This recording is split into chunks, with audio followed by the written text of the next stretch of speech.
the fact that the diaspora remittances from that direction will be hampered.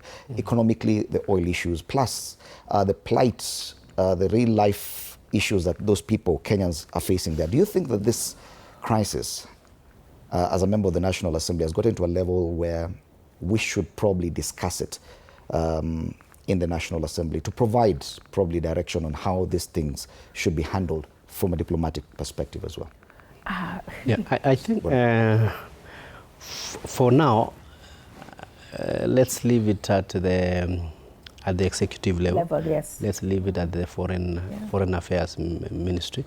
Let us observe things up, and let us also look at what is happening in the entire world, how things are spiraling. I don't think, looking at the statements that are coming up, chances are it might not last long, it might not last a week. We pray. Or The so. Russian-Ukraine war has lasted a while. No, for this one, was a bit different because it could go either way. Looking at the statement from the foreign, I think the foreign minister for Iran is ready for negotiations, and I think even Trump from the World Co has been ready for negotiations. So between 1 or 2 weeks, something will de-escalate.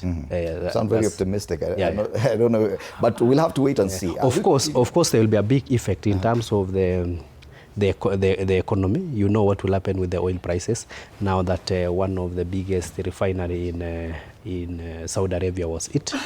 The effects of the closure of the strait along the Oman, that is the almost Strait. So, and where most of the and the Gulf, where most of the ships are passing. So in terms of the delivery of the oil, it will be hampered. In terms of the price within the OPEC, it will be hampered. So there will be a lot of pain, but it won't last long. It's something that won't last long. Sounding very optimistic. Yeah. I don't know. Will be something. You talked about Parliament. You talked about Parliament and what can we do.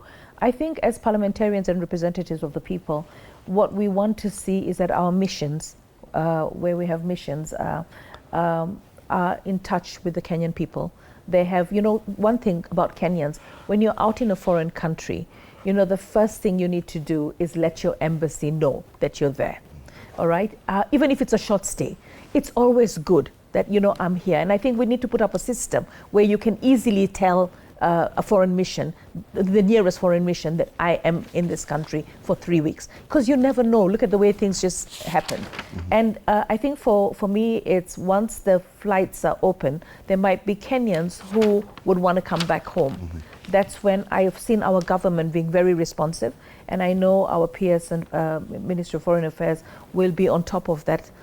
So for us, we will only come into discussions about it when it requires some form of legislation, some form of budgetary allocation. And I think right now when we're looking at the budget, we should be thinking of budgeting for bringing Kenyans back home from that situation. Oversight role is concerned, you're happy with how the government has handled it so far? Look, I mean, the thing is, the president's issued a statement. At the moment, there are no flights coming out of the Middle East. Our Kenyans cannot come back home at this stage. But when it opens out, I would like to think that there has to be some form of budget for repatriation of citizens, but it might not be enough given the numbers. So I believe that there will be a discussion. So the three arms of government at any point will make decisions that are for the interest of the Kenyan people. Okay. And talking about the Kenyan people, there are those watching us live, and they have some feedback on what we are discussing. And what are they saying? All right, even as we talk about the US-Iran conflict, Fred, let's wait and see, but let's hold on to that point a little bit. We'll be back to take a look at that, but let's see what the Kenyans are saying online.